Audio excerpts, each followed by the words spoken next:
তদন্তই খেদিছে মুখ্যমন্ত্ৰীক ভূমি কেলেংকাৰীক লৈ কেতিয়া কৰিব নিজেই নিজৰ তদন্ত পিপি কিট চেনিটাইজাৰক লৈও কৰিবনে নিজেই নিজৰ তদন্ত নৈতিকতাক স্বীকাৰ কৰি মুখ্যমন্ত্ৰীৰ ভাতৃৰ চাকৰিক লৈ কেতিয়া হ'ব নিজাববীয়া তদন্ত যে কৈ আছে যে তেওঁতকৈ মোৰ মাৰ্কশ্বিটখন ভাল আছিল তদন্তটো নিজেহে নিজক কৰিব লাগে মহা অভিযোগ আনিও গোচৰ ৰুজু কৰাত বিফল গৌৰৱ পত্নীৰ বিৰুদ্ধে মুখ্যমন্ত্ৰীয়ে তদন্ত নকৰে অখিল গগৈৰ পত্নীৰ বিৰুদ্ধেও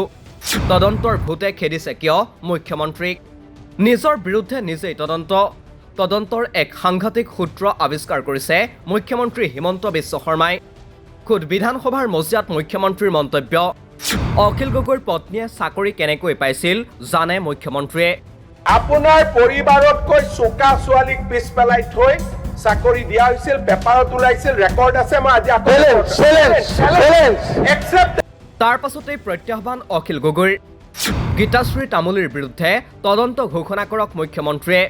যে মোৰ পত্নী গীতাশ্ৰী তামুলীয়ে যদি কিবা ইলিগেলি চাকৰি পাইছে বুলি তেখেতে তদন্ত কৰিবলগীয়া আছে কৰিব পাৰে আমি এই প্ৰত্যাহ্বান জনাইছোঁ আৰু এই প্ৰত্যাহ্বান তেখেতেও গ্ৰহণ কৰিব লাগে অখিল গগৈৰ দাবী বিধায়কগৰাকীৰ চানমাৰীস্থিত ঘৰক লৈও লাগে তদন্ত আৰু তদন্ত এটা কৰি লওক কি কয় আপোনাৰ হেৰিয়াৰ পৰা বেংকৰ পৰা এবাৰ তদন্ত এটা কৰি লওক যে আমি 2 নম্বৰী কৰি পইচা দিছো নে আমি বেংকৰ পৰা পইচা লৈ ডাইৰেক্টলি পইচা দিছো কিন্তু তদন্ত কৰিবলৈ অপাৰগ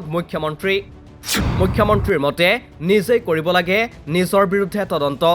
তদন্তটো নিজেহে নিজক কৰিব লাগে এগৰাকী অধ্যাপিকাৰ বিৰুদ্ধে গুৰুতৰ অভিযোগ আনি এতিয়া তদন্ত ঘোষণা কৰিবলৈ সন্মত নহয় মুখ্যমন্ত্ৰী আনকি অভিযুক্তৰ আহ্বানৰ পাছতো তদন্ত ঘোষণা কৰাৰ সাহস দেখুৱাব পৰা নাই মুখ্যমন্ত্ৰীয়ে ইয়াৰ পূৰ্বে সাংসদ গৌৰৱ গগৈৰ পত্নী এলিজাবেথ গগৈৰ বিৰুদ্ধেও গুৰুতৰ অভিযোগ আনিছিল মুখ্যমন্ত্ৰীয়ে গৌৰৱ পত্নীক লৈ ৰাষ্ট্ৰীয় নিৰাপত্তাৰ অনিশ্চয়তাৰ প্ৰসংগ উত্থাপন কৰিছিল মুখ্যমন্ত্ৰীয়ে আনকি কেবিনেটতো আলোচনাৰ বিষয় হ'ল এলিজাবেথ কিন্তু ফলাফল কি কেবিনেটত আলোচনাৰ পাছতো গৌৰৱ পত্নীৰ বিৰুদ্ধে ৰুজু নহল গোচৰ অসম আৰক্ষীৰ সঞ্চালক প্ৰধানক ভাৰতীয় ন্যায় সংহিতাৰ উপযুক্ত বিধান আৰু অন্যান্য প্ৰাসংগিক আইনৰ অধীনত আলী শ্বেখৰ বিৰুদ্ধে গোচৰ ৰুজু কৰিবলৈ অসম কেবিনেটে নিৰ্দেশনা প্ৰদান কৰিছে মহা অভিযোগ আনিও গোচৰ ৰুজু কৰিব নোৱাৰিলে এলিজাবেথ গগৈৰ বিৰুদ্ধে এক প্ৰকাৰে দুই অৰাজনৈতিক পত্নীক আক্ৰমণ কৰিবলৈ গৈ বেকফুটত যাবলগীয়া হ'ল মুখ্যমন্ত্ৰী আৰু তাকেই কটাক্ষ কৰি এতিয়া শ্লেষ অখিল গগৈৰ আৰু সেই কথাটো কোৱাৰ কাৰণে তেখেতে মোক কৈছিলে যে তোমাৰ পত্নীয়ে 2 নম্বৰ কৰি চাকৰি লৈছে আমি তেতিয়া তেখেতক প্ৰত্যাহ্বান জনালো চেলেঞ্জ দিলো তেখেতে চেলেঞ্জ গ্ৰহণ কৰিলে আৰু কালি চেলেঞ্জক পৰা নেগুৰ পেলাই এতিয়া হিমন্ত বিশ্ব শৰ্মাই পলাব খুজিছে আৰু আমি পিছফালে এতিয়া তেখেতক নাই আমাক তদন্ত লাগে বুলি ধৰি থাকিবলগীয়া হৈছে তাৰমানে এতিয়া অভিযুক্তইহে উল্টাই এতিয়া তদন্তকাৰী বিষয়াক পিছে দৌৰি থাকিবলগীয়া হৈছে যে আহক মোক তদন্ত কৰি দিয়ক মোক জেলত দিয়ক বুলি কৈ থাকিবলগীয়া হৈছে আৰু তদন্তকাৰী বিষয়াই কৈছে যে তুমি নিজে তদন্ত কৰিলা তুমি নিজে তদন্ত কৰিলা আৰু মোৰ ওচৰলৈ নাহিবা মই কি কৰো অসমৰ ৰাইজৰ পৰা সেইকাৰণে আমি আপোনালোকৰ পৰা পৰামৰ্শ ল'বৰ কাৰণে সেইকাৰণে আহিলো এনে কিছুমান ঘটনাৰ প্ৰেক্ষাপটত এতিয়া চৰ্চালৈ আহিছে আন কিছুমান বিষয় বহুতেই প্ৰশ্ন কৰিছে